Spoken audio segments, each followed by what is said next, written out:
ఒరే కరుణాకర్‌గా, మా దేవుడు సృష్టించిన వాటిని అన్నిటిని పూజించుకుంటా, మీ దేవుడి కన్నా ముందు మా దేవుడు ఉన్నాడంట కదా! ఇప్పుడు మా దేవుడు సృష్టించిన వాటినే కదా మీరందరూ కూడా పూజిస్తుంది. సూర్యుడు, నక్షత్రాలు, గ్రహాలు. ఇప్పుడు నువ్వేమన్నా గ్రహాలు గ్రహాలు, చెట్లు, చేమలు, ఇక వాట్ ఎవర్ ఏవైతే ఉన్నాయో అవన్నీ నా దేవుడు సృష్టిస్తే, నా దేవుడిని నువ్వు దూషించుకుంటా, నా దేవుడు సృష్టించిన దాన్ని నువ్వు పూజించుకుంటా, ఎవరికి రా ఇవన్నీ పిచ్చి మాటలు చెప్తున్నావు? నీ దేవుడు సృష్టించిన గ్రహాలను మేము పూజిస్తున్నాం అని చెప్పావు కదా. అలా అయితే బైబిల్ మొత్తం మళ్ళీ ఒకసారి చదివేసి మేము పూజించే గ్రహాల్ని యెహోవా సృష్టి క్రమంలోని 7 రోజుల్లో ఎన్నో రోజులు సృష్టించాడో చెప్పరా. చెప్పు. నీ దేవుడు సృష్టించిన గ్రహాలను మేము పూజిస్తున్నాం అని చెప్పావు కదా. అలా అయితే బైబిల్ మొత్తం మళ్ళీ ఒకసారి చదివేసి మేము పూజించే గ్రహాల్ని యెహోవా సృష్టి క్రమంలోని 7 రోజుల్లో ఎన్నో రోజులు సృష్టించాడో చెప్పరా. చెప్పు. హాయ్ ఫ్రెండ్స్, అందరికీ వందనాలండి. Praise the lord. అలాగే హైందవులకు కూడా నా యొక్క నమస్కారాలు తెలియజేస్తా ఉన్నాను. హాయ్ కిరణ్, బాగున్నావా? ఇక కిరణ్ 2024 అనుకుంటే ఈ యొక్క రీలు పెట్టాడు.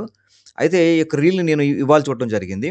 సరే, అయితే ఎందుకో నాకు అంటబడింది, దీనికి జవాబు చెప్పమని దేవుని ఉద్దేశం అనుకుంటున్నాను నేను. సరే అయితే కిరణ్, బైబిల్ మొత్తం దాకా ఎందుకు? బైబిల్ మొదటి అధ్యాయము మొదటి వచనంలోనే దీనికి సమాధానం ఉంది. యెహోవా దేవుడు గ్రహాన్ని దేవుడు సృష్టించాడా లేదా, గ్రహాలను దేవుడు సృష్టించాడా లేదా అని అర్థం చేసుకోవడం కోసం బైబిల్లో మొదటి అధ్యాయంలోనే ఉంది ఇది.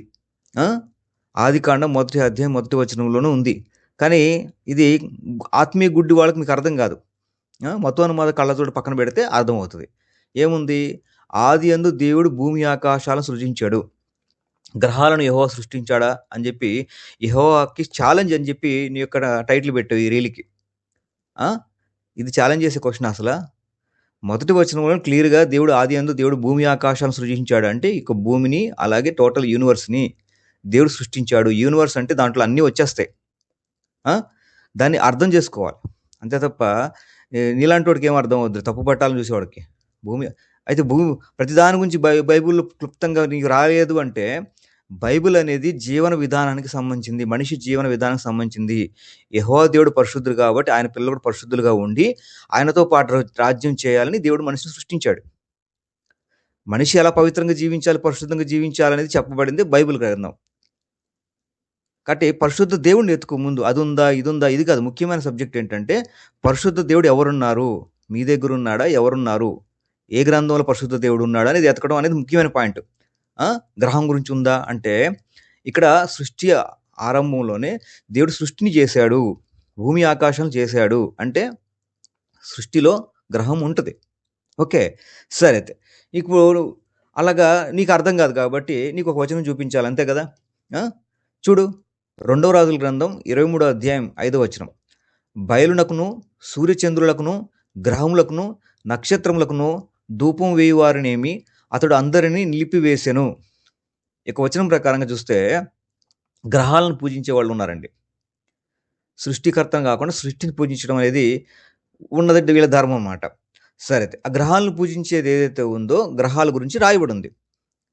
గ్రహాల గురించి బైబిల్కి తెలియనప్పుడు, బైబిల్కి తెలియదు, యెహోవా దేవుడికి తెలియనప్పుడు ఇలాంటి వచనాలు ఎందుకు వస్తాయి బైబిల్లో?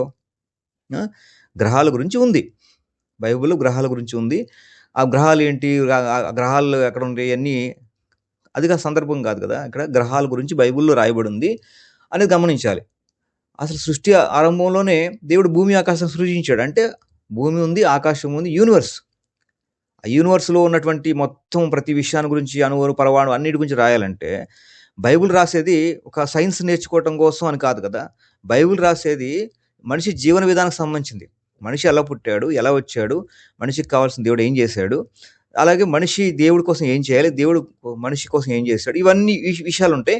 మనిషి నుండి దేవుడు ఏం కోరుకుంటున్నాడు అనేది ముఖ్యంగా ఉంది బైబిల్లో, అది సబ్జెక్టు. అలాగే మనిషిని సృష్టించిన దేవుడు పరిశుద్ధుడు, మనిషి కూడా పరిశుద్ధంగా జీవించాలనేది కాన్సెప్ట్ బైబిల్కి.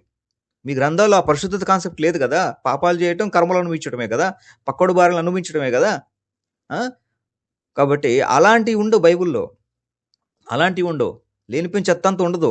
చెత్తంతా రాసుకొని లారెడు పుస్తకాలు రాసుకుంటే ఏం లాభం? పనికొచ్చేది కొంతైనా చాలు.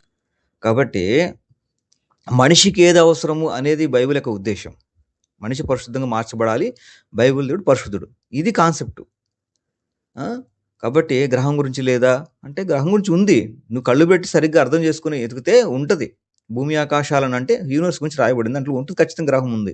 యూనివర్స్ ఎలా వస్తుంది? గ్రహాలు లేకుండా వస్తుందా? నక్షత్ర సమూహాలు లేకుండా వస్తుందా? ఇంకా గ్రహం గురించి బైబిల్లో రిఫరెన్స్ ఉంది. రిఫరెన్స్ ఉందంటే గ్రహాల గురించి ఒప్పుకుంటుంది, కానీ ఆ గ్రహాలు పూజించొద్దు అనేది చెప్తున్న విషయం బైబిల్లో అది. కాబట్టి సత్యాన్ని ఆత్మవంచన చేసుకోకుండా ఒప్పుకోవాలి, అంతే తప్ప వెనకేసుకుని వస్తే ఈ జీవితకాలం వరకు మీరు వెనకేసుకుని పోండి. అలాగే ఆత్మసాక్షి చంపుకొని బతకండి, కళ్ళు మూసిన తర్వాత తెలుస్తుంది నిజమేంటో. Thank you. అందరికి వందనాలు. Praise the lord.